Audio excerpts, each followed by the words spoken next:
Méconnu et jadis méprisé, le crapaud commun, ou bufo en latin, compagnon des sorcières et du diable, possède toujours mauvaise réputation.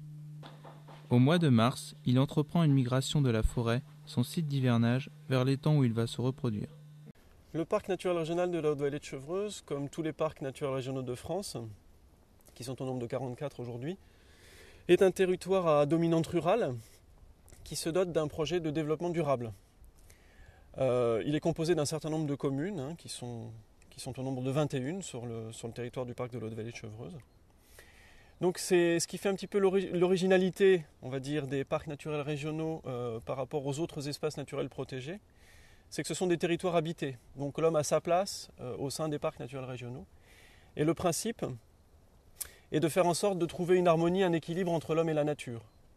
On a réalisé une opération de sauvegarde des crapauds depuis maintenant plus de 15 ans, qui vise à protéger, à préserver cette espèce qui est liée aux zones humides. Et ces zones humides sont des espaces particulièrement intéressants et qu'il importe de préserver. On est parti ici sur l'étang des Vallées du constat qu'un certain nombre de crapauds, lors de leur migration de reproduction, se faisaient écraser sur la route qui sépare la forêt de l'étang. Les crapauds doivent quitter la forêt dans laquelle ils passent le plus clair de leur temps, on va dire 11 mois sur 12.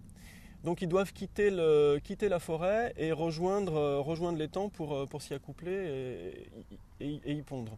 La solution la plus simple que nous avons retenue a été d'installer un dispositif constitué par un petit barrage en fait, qui bloquait les animaux dans leur avancée.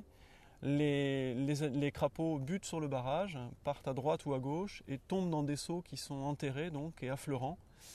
Une fois dans les seaux, les animaux ne peuvent plus en sortir. Et il s'agit donc quotidiennement, tous les matins, de venir les ramasser dans les seaux afin de leur permettre de traverser la route sans encombre. Ce dispositif est également mis en place dans le sens retour. Une fois que les crapauds donc, se sont reproduits, il s'agit pour eux de retourner dans la forêt.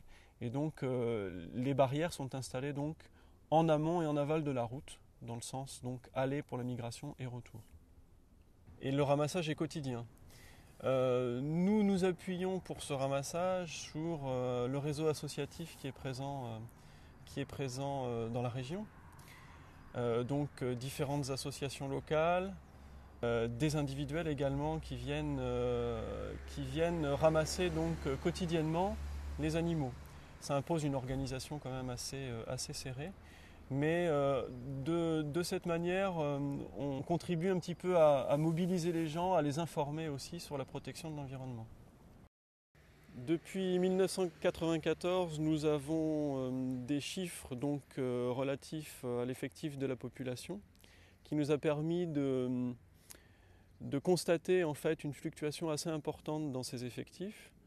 Dès l'installation du dispositif, nous avions un nombre record de crapauds, mais qui ensuite a chuté de manière assez importante, sans qu'on puisse en comprendre les raisons. Puis ensuite, cet effectif est légèrement remonté et s'est stabilisé autour de 3000 crapauds à l'année.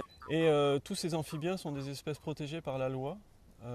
Donc il s'agit pour nous d'obtenir des autorisations pour installer le dispositif et pour pouvoir transporter ces amphibiens du dispositif jusqu'à l'étang. C'est quelque chose de très réglementé.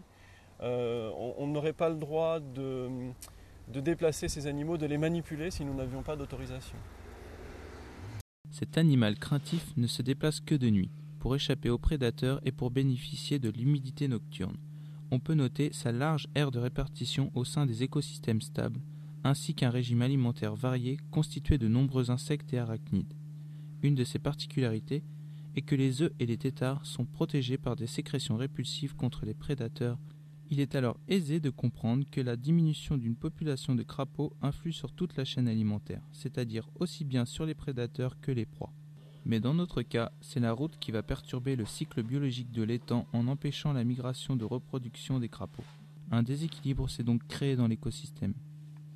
Heureusement, certains tentent de le compenser. Clématis est une association d'étudiants passionnés par la nature, essentiellement. Nos activités principales sont des conférences, des sorties en pleine nature. Nous venons ici par exemple au Crapaud-Duc pour protéger les batraciens. Parce que ce sont des petits animaux bien essentiels au niveau des écosystèmes, surtout par exemple pour les larves de moustiques, pour ce genre de choses. Donc ils sont indispensables. Donc on a notre petit crapaud commun. Là il y en a un autre. Ouais. Tu peux me l'attraper? Ah, regarde, ça c'est la même espèce. Ouais. Tu vois la différence de couleur? Ah, c'est la même espèce. Eh oui, chez les batraciens il y a un gros polymorphisme au niveau de la couleur. Donc il ne faut pas forcément se fier à la teinte générale de l'espèce. Donc voilà nos deux petits crapauds communs. Alors celui-là on va le laisser. Donc une fois qu'on a déterminé l'espèce, on peut regarder le sexe. Donc chez les batraciens anours, donc les grenouilles et les crapauds, le mâle s'accroche à la femelle et du coup il a ce qu'on appelle des brosses copulatrices. Je ne sais pas si tu vois, c'est les deux petites taches noires qu'il a, qui sont un peu râpeuses. Ça lui permet de bien saisir la femelle sans déraper sur la peau glissante des femelles.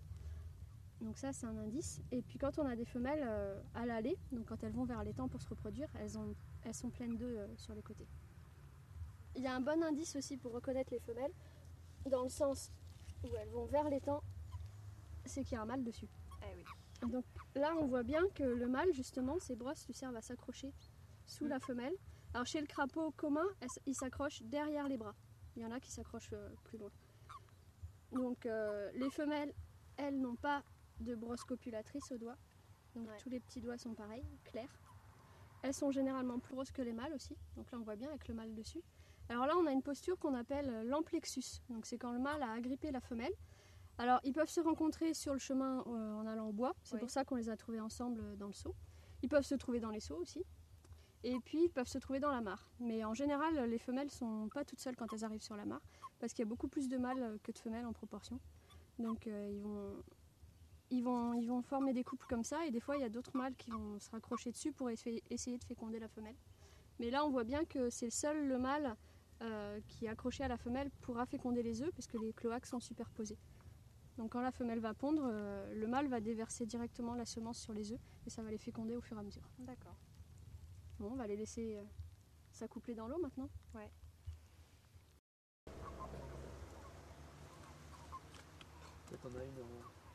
D'autres systèmes comme le Crapaud-Duc existent dans toute la France, fonctionnant pour la plupart grâce aux bénévoles et aux professionnels. Ces personnes permettent de préserver les écosystèmes dégradés par les activités humaines, laissant un sursis à la biodiversité.